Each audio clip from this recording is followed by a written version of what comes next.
The factory method is a technique that allows new objects to be created without specifying their class. This is an excellent way to allow for multiple different types of classes to be made and used similarly without needing to write or rewrite large amounts of code each time you want to add new classes to your program. A great example of this will be explained in our demonstration later. However, a small example would be to have a UI class that only has square buttons and you want it to have round ones. So, you write a class for round button, extending from the standard button class, and create a subclass of the UI that overrides the createButton method to return round buttons. Because the createButton class returns all button classes, there is no conflict.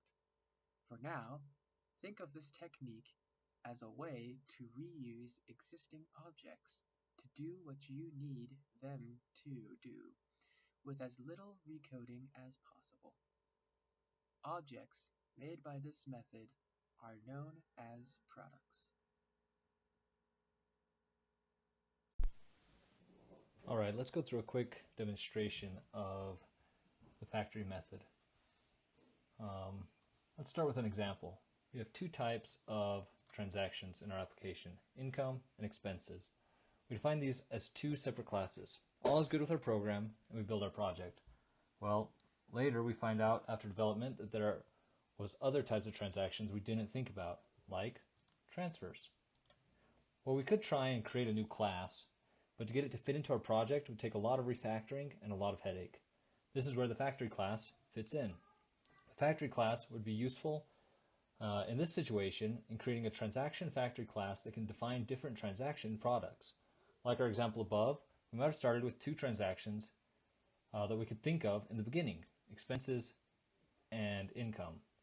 Now later down the road, when we realize or find out we might have another type of transaction, a transfer, we simply produce that class from the factory and can keep moving forward without needing to refactor the code. To recap, the steps to creating our transaction factory class would be defining the transaction factory class, creating subclasses called products that inherit from the transaction factory but also define their own specific requirements, in our example, income and expenses. And then as the project progresses, if new types of transactions are defined, such as transfers, we can create them from the transaction factory without needing to refactor our code. These are the advantages that we have identified concerning the factory design pattern. Factory methods eliminate the need to bind application-specific classes into your code. The code only deals with the product interfaces. Therefore, it can work with any user-defined concrete product class.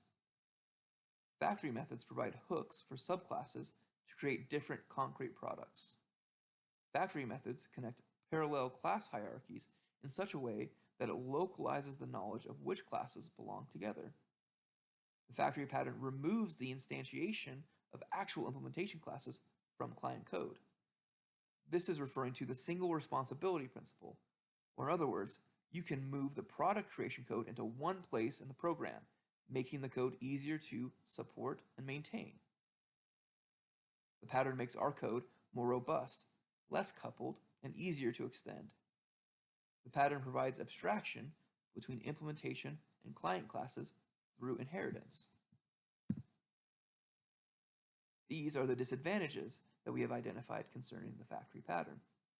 One potential disadvantage of the factory pattern is that clients will have to subclass the creator class just to create a particular concrete product object.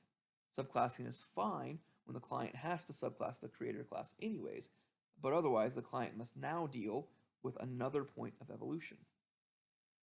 In the factory pattern, the factory used for creating the objects is bound with the client code. Additionally, the factory pattern can be vulnerable to overuse. In other words, it is not recommended to use a factory to generate every single object you might wish to create. Additionally, the factory pattern is also vulnerable to rapidly increasing complexity. In other words, Your code may become more complicated if you need to introduce a lot of new subclasses to implement the pattern. The best case scenario is when you're introducing the pattern into an existing hierarchy of creator classes.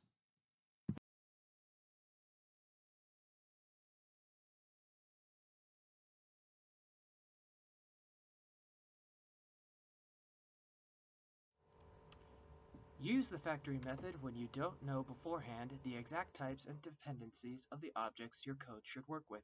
This method separates product construction from the code that uses the product, so it is easier to extend the product construction code independently from the rest of the code. For example, to add a new product type to the app, you'll only need to create a new creator subclass and override the factory method in it. Use the factory method when you want to provide users of your library or framework with a way to extend its internal components.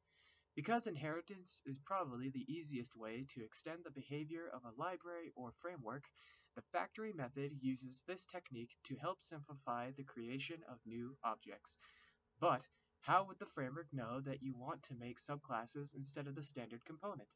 The answer is to alter the code that constructs components into a single method and let users override this method to make the subclasses and extend the standard component itself. Also, use the factory method when you want to save system resources by reusing existing objects instead of rebuilding them each time.